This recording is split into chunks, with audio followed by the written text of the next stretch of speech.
નમસ્કાર વિદ્યાર્થી મિત્રો, ધોરણ 10 વિષય ગણિત પ્રકરણ 3 દ્વિચલ સુરેખ સમીકરણ ભાગ 1. હવે આપણે પહેલા એકચલ સુરેખ સમીકરણની વાત કરીએ, પછી દ્વિચલની વાત કરીએ. તો આપણે ધોરણ 9 માં અભ્યાસ કરી ગયા કે એક ચલ એટલે કે જેની કિંમતો બદલાયા કરે એને આપણે ચલ કહીએ છીએ, અને સુરેખ સમીકરણ હોય ત્યારે ચલની ઘાત 1 હોય.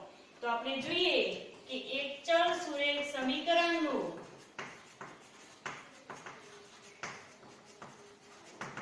વ્યાપક સ્વરૂપ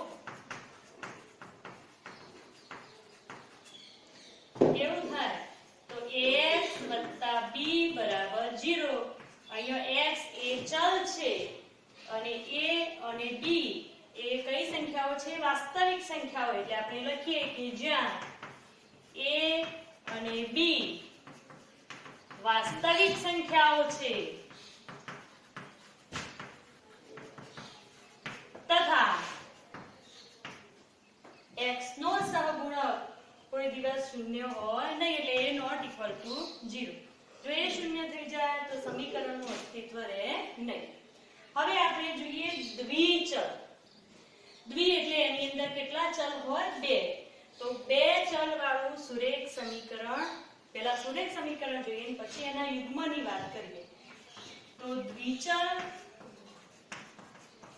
સુરેખ સમીકરણનું વ્યાપક અથવા તો પ્રમાણિત સ્વરૂપ. તો આપણે જોઈએ કે ax + by + c = 0. અહીંયા x અને y બંને ચલ છે અને બંનેની ઘાત કેટલી છે? 1 છે. એટલે એને આપણે કહીએ છીએ સુરેખ સમીકરણ. તો ax + by + c = 0, જ્યાં a, b અને c વાસ્તવિક સંખ્યાઓ છે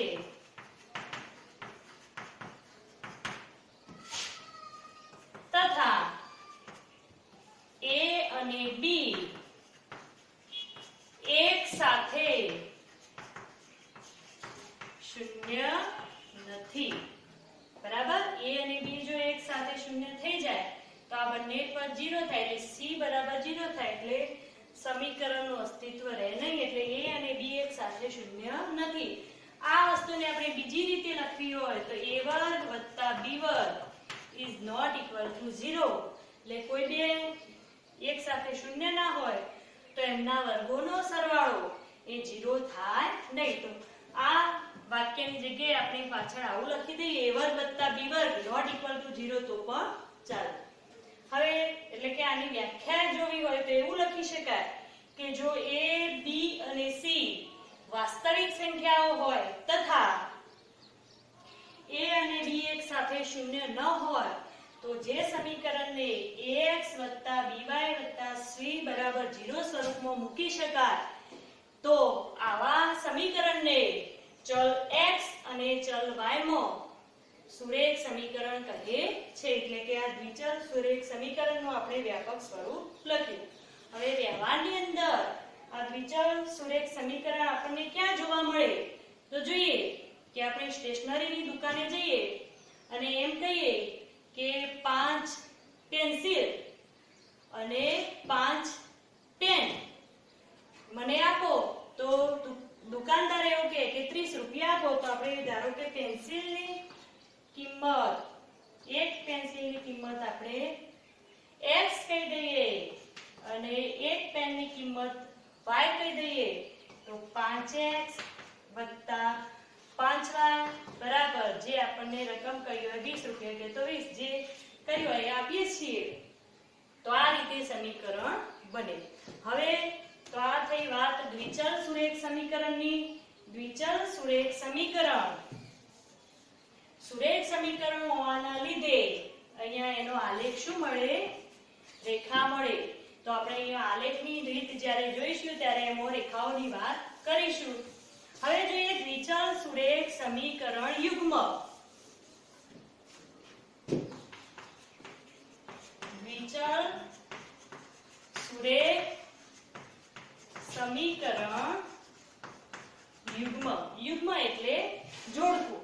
તો અહીંયા બે સમીકરણો લેવા પડે તો આપણે બંનેના જે જોડે ગુણાયેલા અચળો છે એને કહીએ a1x b1y c1 બરાબર 0.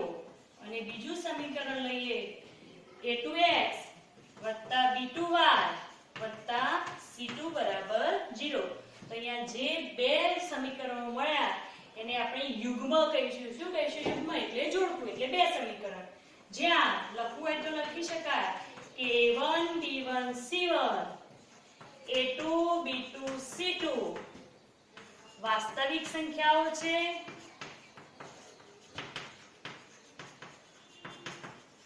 તથા પહેલા સમીકરણ માટે a1 નો વર્ગ b1 નો વર્ગ not equal to 0 અને બીજા સમીકરણ માટે a2 નો વર્ગ b2 નો વર્ગ not equal to 0. બરાબર. હવે આપણે જોઈએ કે દ્વિચલ સુરેખ સમીકરણના ઉકેલની રીતો. તો ઉકેલની 4 રીતો છે. બે સમીકરણ આપ્યા છે અને એના ઉકેલની રીતો મેળવીશું. તો એક રીત છે આલેખની રીત, બીજી આદેશની રીત, ત્રીજી રીત છે લોપની, એક ચલના લોપની રીત. અહીંયા એક ચલનો લોપ કરીશું એના પરથી બીજો મેળવીશું લોપની રીત. અને ચોથી રીત છે ચોકડી ગુણાકારની રીત. એને આપણે ક્રેમરની રીત પણ કહી શકાય. બરાબર. ચોકડી ગુણાકારની રીત એને ક્રેમરની રીત પણ કહેવાય. તો આ 4 રીતોથી અહીંયા આપણે ઉકેલ મેળવીશું. હવે આપણે જોઈએ ટૂંકમાં આપણને બે સમીકરણો આપ્યા 5x 7y 8 બરાબર 0 અને 6x 2y ઓછા 9 બરાબર 0. તો આ દ્વિચલ સુરેખ સમીકરણ યુગ્મ થાય. અને આના ઉકેલ માટે આપણે જુદી જુદી રીતોનો અભ્યાસ કરીએ. તો પહેલી રીત છે આલેખની રીત. આલેખની રીતની અંદર ઉદાહરણ 1 આપણે જોઈએ. ઉદાહરણ 1 જોઈએ એના પહેલા થોડી વાત કરી લઈએ કે આપણે બે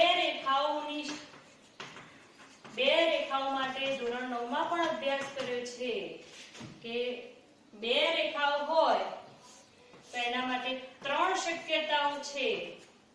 કાં તો એ કોઈ એક બિંદુમાં છેદે, અથવા તો બે રેખાઓ સમાંતર હોય, અથવા તો એ બે રેખાઓ એક જ હોય એટલે એને કહેવાય સંપાતી. એ રેખાઓનું ઓવરલેપિંગ થયેલું સંપાતી હોય, સમાંતર હોય અથવા કોઈ એક બિંદુમાં છેદે. તો હવે આપણે જોઈએ ઉદાહરણ 1 કે અખિલા તેના ગામના મેળામાં ગઈ હતી. તેને ચકડોળમાં બેસવાનો આનંદ માણવો હતો અને હુપલાની રમત રમવા માંગતી હતી. હુપલાની રમત એવી રમત છે કે મેળાની અંદર બધી વસ્તુઓ ગોઠવેલી હોય અને એક રિંગ હોય અને તમે આમ રિંગ ફેંકો અને જે વસ્તુ પર પડે એ વસ્તુ આપણી. તો આ રીતની જે રમત છે એને હુપલાની રમત કહેવાય. તો હુપલાની રમત રમવા માંગતી હતી. તે જેટલી વખત હુપલા રમી તે સંખ્યા એ ચકડોળ પરની સવારીની સંખ્યાથી અડધી છે. જો પ્રત્યેક વખત ચકડોળમાં બેસવાનો ખર્ચ ₹3 અને હુપલાની પ્રત્યેક રમત રમવાનો ખર્ચ ₹4 થતો હોય તો તમે ચકડોળમાં બેસવાની સંખ્યા કેવી રીતે શોધી શકશો? અને તે કેટલી વાર હુપલાની રમત રમી હશે તે નક્કી કરશો. તેણે આ માટે કુલ ₹20 ખર્ચ્યા હતા. આ પરિસ્થિતિને બૈજિક રીતે અને આલેખની રીતને બીજું કહેવું હોય તો ભૌમિતિક રીતે રજૂ કરો. તો અહીંયા બૈજિક રીત એટલે કે આપણે બે સમીકરણો જે મેળવીશું એને બૈજિક રીત કહીશું અને આલેખ દોરીશું એને આલેખની રીત કહીશું. તો આપણે પહેલા તો અહીંયા લખવું પડશે છે કે એ શું કરવા માંગતી હતી? ચકડોળની સવારી કરવા માંગતી હતી અને ઉપલાની રમત રમવા માંગતી હતી. તો આપણે ધારી લઈએ, ધારો કે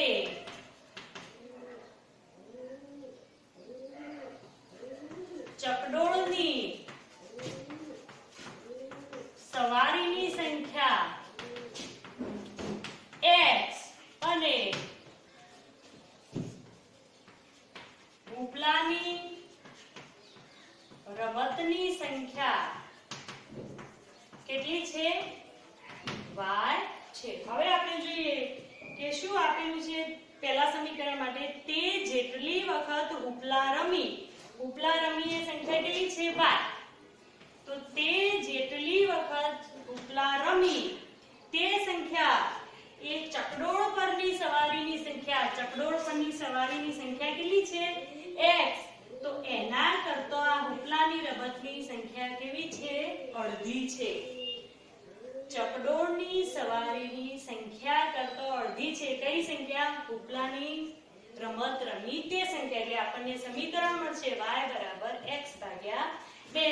આને આપણે વ્યવસ્થિત રીતે ચોકડી ગુણાકાર કરીને લખીએ પ્રમાણિત સ્વરૂપમાં તો 2 ગુણ્યા y બરાબર x બરાબરની એક બાજુ લઈ જઈએ તો x વત્તા 2y બરાબર જાય તો 6 2y અને બરાબરની એક બાજુ થઈ જશે 0. તો આને આપણે સમીકરણ નંબર 1 કહી દઈએ. બીજું આપેલું છે જુઓ કે ચકડોળમાં બેસવાનો ખર્ચ 3 રૂપિયા. ચકડોળમાં બેસવાનો ખર્ચ 3 અને ચકડોળની સવારીની સંખ્યા x. તો x સવારીની સંખ્યા કેટલી થશે? 3x. તો બીજા સમીકરણ માટે 3x વત્તા ઉપલાની રમત રમવાનો ખર્ચ 4 રૂપિયા. તો 4 અને એની સંખ્યા y એટલે 4y. તો 3x વત્તા 4y બરાબર એને કેટલા રૂપિયા ખર્ચેલા છે? તો ટોટલ 20 રૂપિયા ખર્ચેલા છે. તો આ સમીકરણ 1 અને 2 તો લખીશું અહીંયા કે અહીં સમીકરણ 1 અને સમીકરણ 2 બૈજિક રીતે દર્શાવેલ છે. અહીંયા જે આંકડાકીય રીતે લખ્યું એને કહેવાય બૈજિક રીત. હવે આપણે જોઈએ આલેખની રીત. તો આલેખની રીત માટે આપણે એમના x અને y અક્ષ પરના બિંદુઓના યામ મેળવવા પડશે. તો એ કઈ રીતે મેળવીએ જોઈએ. તો અહીંયા પહેલું સમીકરણ છે x - 2y બરાબર 0. આપણે x અથવા y બંનેમાંથી ગમે તે એકને કરતા બનાવી શકીએ. આપણે ખાસ કરીને y ને કરતા બનાવીશું. તો ચલો અહીંયા શું લખી શકાય? y ને બરાબરની બીજી સાઈડ લઈ જઈએ તો x બરાબર 2y માટે y બરાબર આ 2 છેદમાં આવે તો x ભાગ્યા 2. ટૂંકમાં આ જે સમીકરણ હતું એ જ લખ્યું. બરાબર. હવે આપણે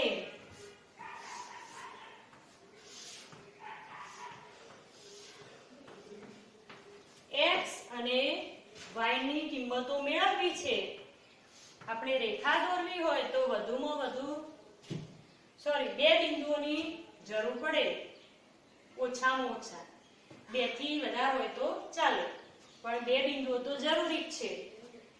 તો અહીંયા x ની જુદી જુદી કિંમતો મૂકીશું એમ આપણને y ની જુદી જુદી કિંમતો મળશે.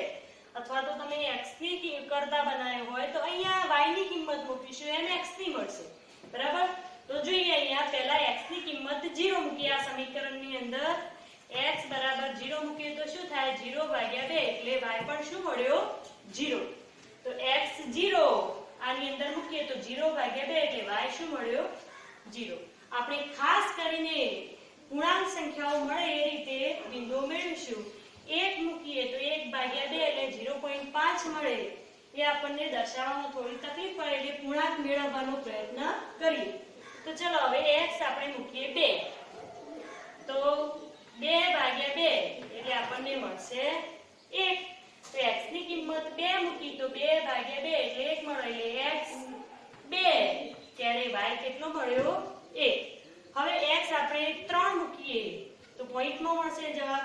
તો 3 નથી મૂકતા તો x મૂકીએ 4, x ની જગ્યાએ 4 મૂકીએ તો 4/2 એટલે મળશે આપણને y કેટલો મળશે 2.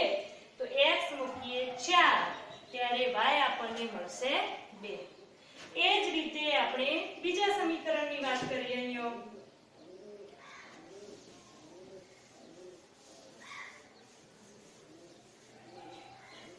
સમીકરણ શું હતું? 3x + 4y બરાબર 20. શું હતું સમીકરણ? 3x + 4y બરાબર 20. અહીંયા આપણે y ને કરતા બનાવીએ તો 4y બરાબર 20 - 3x માટે y બરાબર 20 - 3x ભાગ્યા 4. અહીંયા x ની કિંમતો જુદી જુદી મૂકીએ એમ y ની કિંમત આપણને મળશે. તો ચલો અહીંયા મૂકીએ x બરાબર ધારો કે 0 મૂકીએ ત્યારે y શું મળે? તો y બરાબર 20 - 3 × 0/4. 3 × 0 એટલે 0, એટલે આ 0 પતી જાય તો 20/4 એટલે y આપણને મળ્યો 4 × 5 એટલે 5. બરાબર. એટલે આપણે અહીંયા x મૂક્યો 0 ત્યારે y આપણને મળ્યા 5. હવે 1 મૂકીએ. અહીંયા x બરાબર 1 મૂકીએ તો શું થશે? 20 - 3 × 1 એટલે 3. 20 - 3 એટલે 17/4 આપણને પોઈન્ટમાં મળશે. 2 મૂકીએ તો 3 દુ 6 એટલે 20 - 6 એટલે આપણને મળશે 14/4 એ પણ પોઈન્ટમાં મળશે.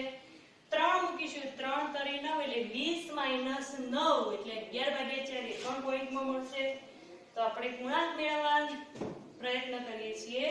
4 મૂકીએ તો 4 તરી 12 તો x બરાબર આપણે મૂકીએ 4 તો y શું મળશે? 20 - 3 × 4/4 તો 20 - 4 તરી 12/4. ચલો 20 - 12 એટલે 8. 8/4 એટલે મળશે આપણને 2. એટલે બીજો બિંદુ મળશે x 4 ત્યારે y 2. હવે ત્રીજો શોધીએ. અહીંયા આપણે x ની કિંમત મૂકીએ. ચલો 5 મૂકીએ તો 5 તરી 15 એ પણ અપૂર્ણાંક આવશે. 6 મૂકીએ 7 મૂકીએ 8 મૂકીએ. ચલો 8 મૂકીએ x બરાબર 8 ત્યારે y 20 - 3 × 8/4 એટલે 20 - 24/4 એટલે -4/4 એટલે મળશે -1. તો 8 એ આપણને મળશે -1. બરાબર. તો આ બિંદુઓનું આપણે નિરૂપણ કરીએ. હવે જોઈએ કે આલેખની અંદર દોરીએ આપણે.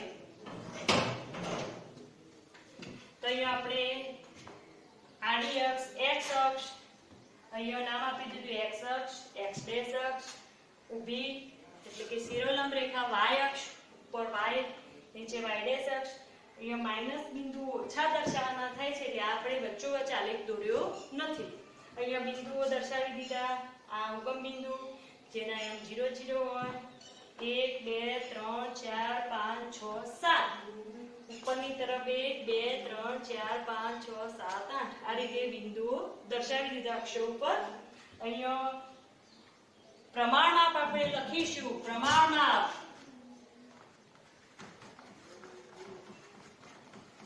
x અક્ષ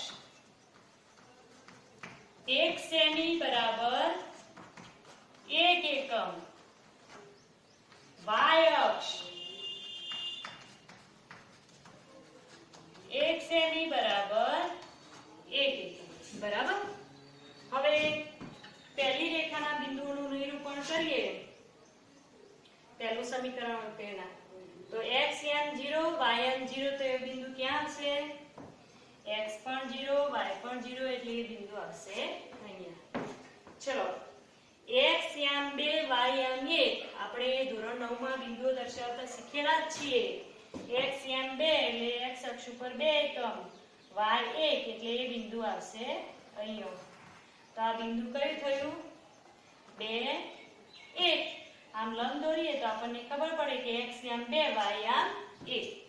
ચલો ત્રીજું બિંદુ 4 2 એટલે x m એનો 4 તો અહીંયા ઉગમ બિંદુથી આપણે 4 એકમ ખસીશું 1 2 3 અને 4 અને y m 2 એટલે ઉપરની દિશામાં ધન 2 એટલે ઉપરની દિશામાં લંબ દિશામાં જ ખસીશું 1 અને 2 તો આ થશે 4 2 બિંદુ જોઈ લઈએ x m 4 આમ લંબ દોરીએ તો અને y m 2 હવે આ ત્રણેય બિંદુઓમાંથી પસાર થતી રેખા દોરીએ આપણે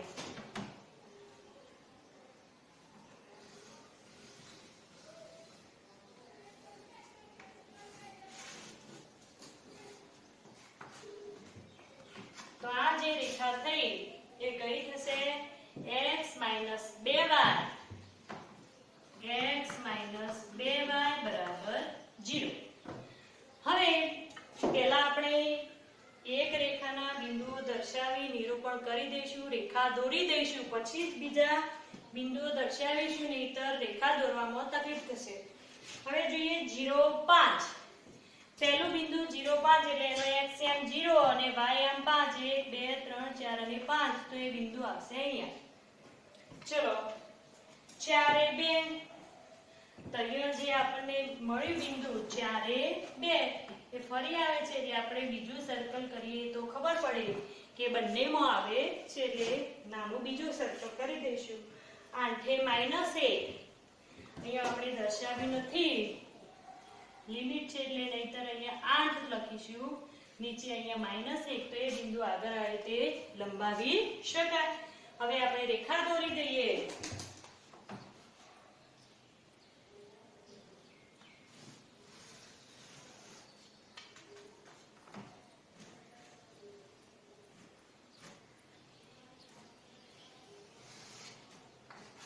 તો આ રીતે આગળ રેખા લંબાવી શકાય તો અહીંયા આ બંને રેખાઓ આપણને કયા બિંદુમાં છેદતી જોવા મળે છે 4 2 બિંદુમાં એટલે કે આ બંને રેખાઓ એક બિંદુમાં છેદે છે એટલે આનો અનન્ય ઉકેલ છે કયો ઉકેલ છે 4 2 બરાબર હવે આપણે આ જ રીતે જોઈએ ઉદાહરણ 2 ઉદાહરણ 2 ની અંદર શું આપેલું છે કે રોમિલાએ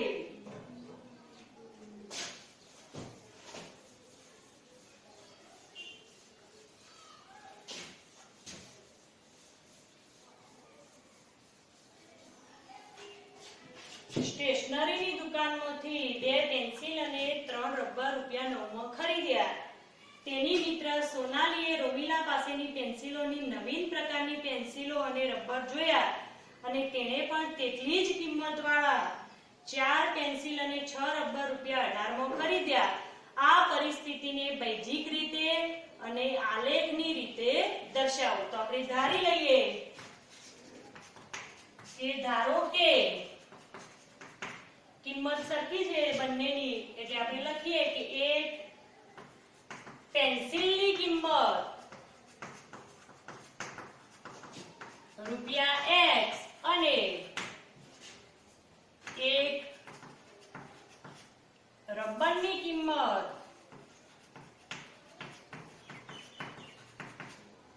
રૂપિયા y છે બીજું શું આપ્યું છે જુઓ તો રોમિલાએ 2 પેન્સિલ અને 3 રબર રૂપિયા 9 માં ખરીદ્યા તો 2 પેન્સિલની કિંમત કેટલી થશે 2x રૂપિયા તો આપણે લખીએ 2x 3 રબર તો 3y બરાબર આપણને મળશે કેટલા રૂપિયામાં ખરીદ્યા 9 એટલે એક સમીકરણ આ મળશે બીજું એ જ રીતે આપેલું છે કે 4 પેન્સિલ અને 6 રબર 18 રૂપિયામાં ખરીદ્યા તો 4 પેન્સિલની કિંમત 4x વત્તા 6 રબર એટલે 6y બરાબર 18 આને સમીકરણ નંબર 2 આપીએ તો આ જે બંને દર્શાવ્યા તો ઉપરોક્ત સમીકરણો બૈજિક રીતે દર્શાવેલ છે હવે આપણે જોઈએ કે આ બંને માટે ભૌમિતિક રીત માટે આપણે x અને y મેળવવા પડશે બિંદુઓના યામ તો પહેલી રેખા લઈએ 2x 3y બરાબર 9 આની અંદર આપણે y ને કરતા બનાવીએ તો શું થશે 3y બરાબર 9 માઈનસ 2x માટે y બરાબર 9 માઈનસ 2x ભાગ્યા 3. હવે આની અંદર x ની જુદી જુદી કિંમતો મૂકીએ એમ આપણને y ની જુદી જુદી કિંમતો મળશે. ચલો જોઈએ. x બરાબર પહેલા તો 0 મૂકી દઈએ તો y શું મળે? તો y બરાબર 9 માઈનસ 2 ગુણ્યા 0 ભાગ્યા 3 એટલે 9 માઈનસ 0 એટલે 0 તો 9 ભાગ્યા 3 એટલે મળ્યા આપણને 3. તો x 0 ત્યારે y 3. હવે બીજું જોઈએ.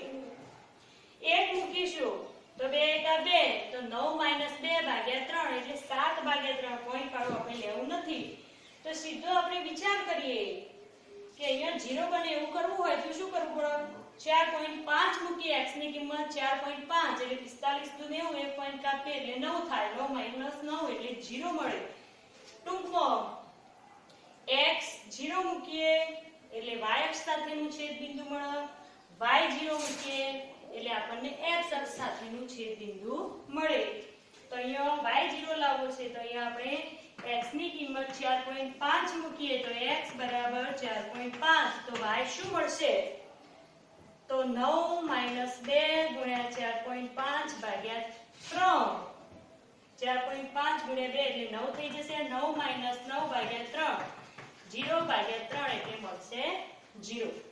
હજુ એક બિંદુ મેળવવું હોય ત્રીજું તો આપણે જોઈ લઈએ. ચલો અહીંયા 2 તો મૂકી જોઈએ. 3 મૂકીએ. 3 દુ 6 તો 9 માઈનસ x બરાબર 3 મૂકીએ તો y બરાબર 9 માઈનસ 2 ગુણ્યા 3 ભાગ્યા 3. 9 માઈનસ 6 ભાગ્યા 3. 9 માઈનસ 6 એટલે 3. 3 ભાગ્યા 3 એટલે 1. તો આપણને બિંદુ મળ્યું 3 એ 1. બરાબર. તો હવે બીજી રેખાની વાત કરીએ.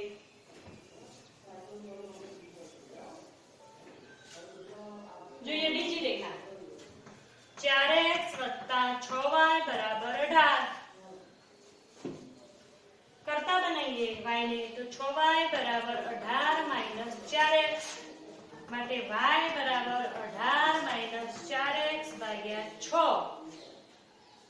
આની અંદર કિંમતો મૂકીએ જુદી જુદી x અને y ની.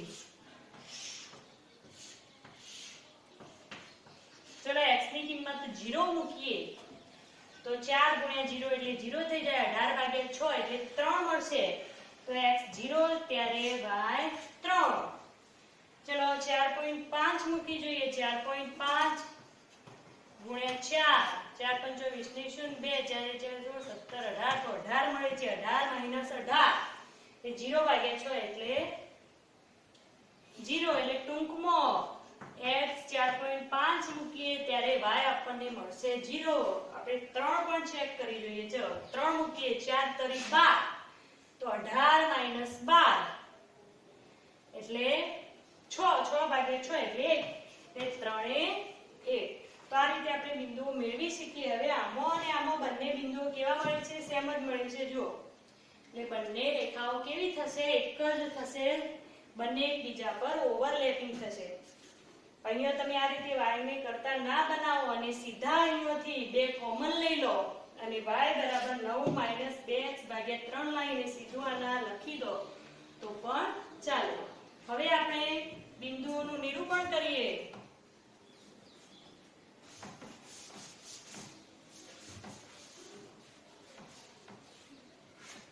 જોઈએ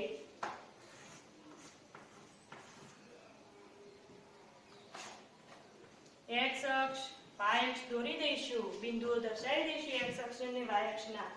હવે આપણે જે આ બિંદુઓ દર્શાવવાના છે જોઈએ તો 0 એ 3 તો x યામ 0 y યામ 3 એટલે અહીંયા બિંદુ આવશે x 4.5 એટલે 4 અને 5 ની બિલકુલ વચ્ચે. અહીંયા 10 ખાના વાળો આલેખ છે. 5 ખાના વાળો હોય તો ત્રીજા ખાનામાં બિલકુલ વચ્ચે આવે. અહીંયા 1 2 3 4 અને 5 અહીંયા આ રીતે આવશે 10 ખાના વાળો છે. 4.5 એ 0 અને 3 એ 1 તો x આમ 3 y આમ 1 એટલે અહીંયા આવશે. હવે આલેખ દોરીએ તો સુરેખ સમીકરણનો આલેખ રેખા જ હોય.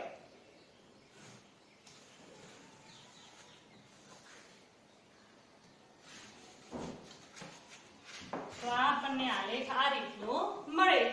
તો અહીંયા જોઈએ કે આ બંને રેખાઓ એક સેમ ટુ સેમ જ થશે. 2x + 3y = 9 અને બીજી રેખા થશે 4x + 6y = 18. બરાબર.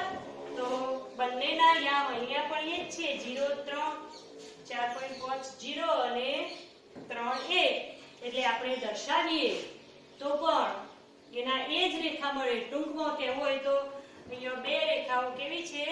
સંપાતી છે.